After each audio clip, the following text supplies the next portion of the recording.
The most dangerous royal earthquake is not the one announced from a balcony, but the one whispered behind closed doors. And this time, the words allegedly moving through the palace were devastating.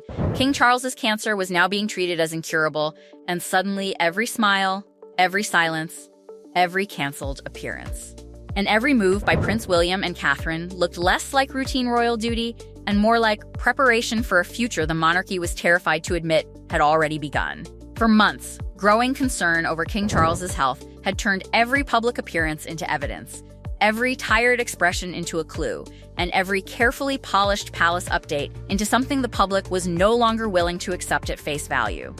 But no one expected the latest developments to hit the royal family with this kind of force. There was no urgent press conference, no trembling palace statement read beneath golden chandeliers, no dramatic balcony moment meant to control the nation's emotions. Instead, the news arrived quietly, almost too quietly, behind closed doors, where only a handful of people reportedly knew what had just been confirmed. And that is what made it feel even more suspicious. When something this serious is delivered softly, it usually means the palace is not trying to inform the public first. It is trying to protect itself first. According to the account, the focus was no longer on defeating the illness, but managing it for as long as possible, and that single shift turned a health update into a succession crisis. Then, almost immediately, Prince William and Princess Catherine reportedly stepped into the center of the storm, and that was the moment many inside the royal world understood the power map had changed. They did not hide behind a cold written message or allow a spokesperson to absorb the shock. They stood together, side by side, carrying a message the country was not ready to hear. On the surface, it looked like unity, but underneath, it looked like the monarchy quietly testing its next command structure. William was not just reacting as a son. Catherine was not just standing beside her husband. Together, they appeared to be stepping into a role that once belonged completely to King Charles. Behind the scenes, the emotional pressure was even heavier. William reportedly stared at the document as though the paper itself had become a weapon aimed directly at his future. He did not read it casually. He stood still, absorbing every sentence like it was rewriting his life in real time. Catherine stayed beside him, quiet, careful, steady, not interrupting, not softening the moment, not trying to rescue him from what he had to face. That silence said more than any palace phrase ever could. It showed Catherine's new role clearly, not merely the Princess of Wales, but the emotional anchor beside the man being pushed closer to the throne. Then came the sentence that changed the atmosphere completely: senior royal duties would now be urgently reviewed. Those words sounded administrative, almost harmless, but inside the palace they were explosive. Duties are never just duties in royal language. They are power. They are visibility. They are authority. They are the public face of control. If those responsibilities were being reviewed, then the palace was not only discussing illness, it was quietly preparing for transfer. William reportedly read that section more than once, tightening his grip before slowly letting go, as if he understood that something irreversible had started and no amount of loyalty could stop it. Perhaps the most haunting detail was that King Charles was reportedly not present when the confirmation was discussed. That absence was not small.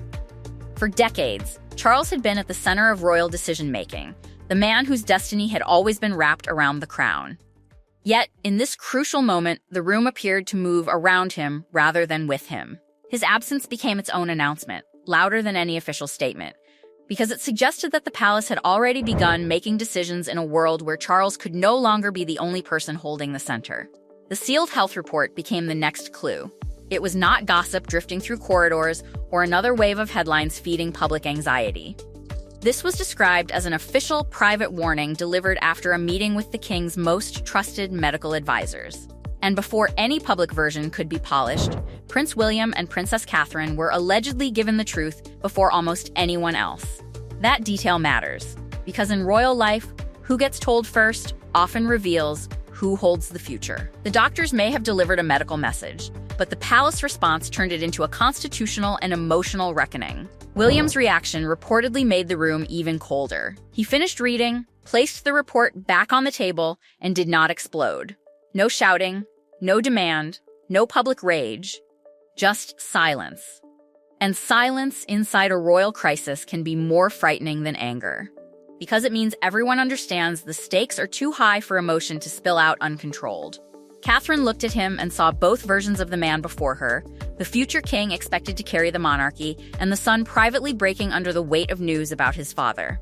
Soon the world would hear the words through broadcasts and alerts. But in that room, before the headlines, the pain belonged only to family. Almost instantly, quiet instructions spread through the palace, and those instructions revealed panic disguised as discipline. No unnecessary travel. No off-record conversations. No casual comments to friends, reporters, or staff. No official statement until William had spoken. That was not simply caution. That was narrative lockdown. The palace knew one careless remark could ignite national panic, while one overly hopeful sentence could later look dishonest if the king's condition worsened. They needed control. But the cruel twist was that King Charles's condition gave them very little time to control anything. Before the final announcement was prepared, William turned toward Catherine, and the exchange reportedly needed no dramatic words. Her presence reminded him he was not walking into the storm alone. Once the news became public, it would stop being a private family tragedy and become a national test of monarchy, loyalty, timing, and trust. For William, it reopened childhood fears he had tried to bury. For Catherine, it meant standing even more firmly beside him. For King Charles, it was a painful reminder that no crown can command time to slow down. And for Camilla, it signaled the beginning of a loneliness no title could protect her from. But the most disturbing turn began earlier, at Windsor Castle, during what should have been a quiet family dinner.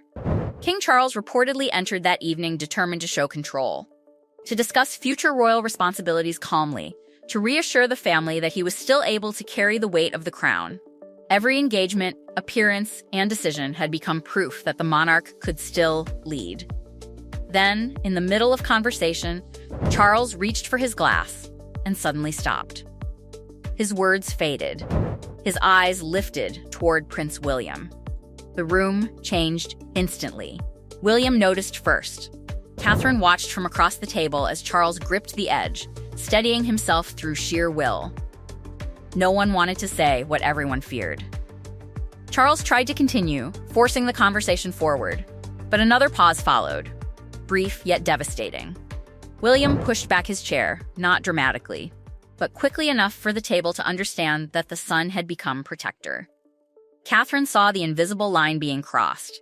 The dinner ended earlier than planned, no explanation followed, and a confidential medical assessment was reportedly arranged after Charles returned to his private rooms.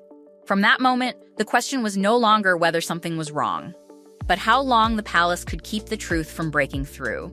And that was when the monarchy's quietest power shift began, not with trumpets, not with balcony waves, not with a historic proclamation, but with folders, calendars, canceled duties, and private meetings suddenly moving toward Prince William's desk. After the confirmation of King Charles's health challenges, every routine decision inside the palace began to feel like evidence. Updated schedules were no longer just schedules. Official paperwork was no longer just paperwork. Each reassigned engagement whispered the same dangerous truth.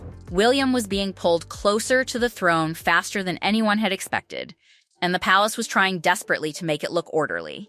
One report described William sitting with a thick folder of responsibilities King Charles could no longer comfortably manage, and that image alone carried more pain than any public statement. Every page represented another ceremony, another duty, another decision slipping from father to son. But this was not ambition rising. This was heartbreak, dressed as responsibility. William was not gaining power in the usual royal sense. He was inheriting pressure from a father still alive, still crowned, still fighting, yet suddenly forced to loosen his grip on parts of the role that had defined his life. Catherine's role became impossible to ignore. She was not standing beside William as decoration or ceremony. She was becoming the emotional shield around the future king. While others might have seen preparation for his destiny, Catherine reportedly reminded him of the truth underneath it all. Helping King Charles was not about replacing him. It was about protecting his dignity, easing his workload, and allowing him to serve the nation for as long as his health permitted. That single distinction changed everything, because inside the palace, power was shifting. But Catherine was making sure it did not look like betrayal. Then came the detail that made the whole situation feel even more suspicious. As palace officials quietly reorganized the king's calendar, it reportedly became clear that Charles had already been preparing William months before the public understood the seriousness of his condition.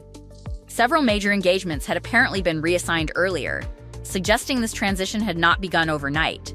It had been unfolding silently, hidden in plain sight, disguised as normal royal scheduling. And that raises the question the palace may not want asked. How long had they known this moment was coming?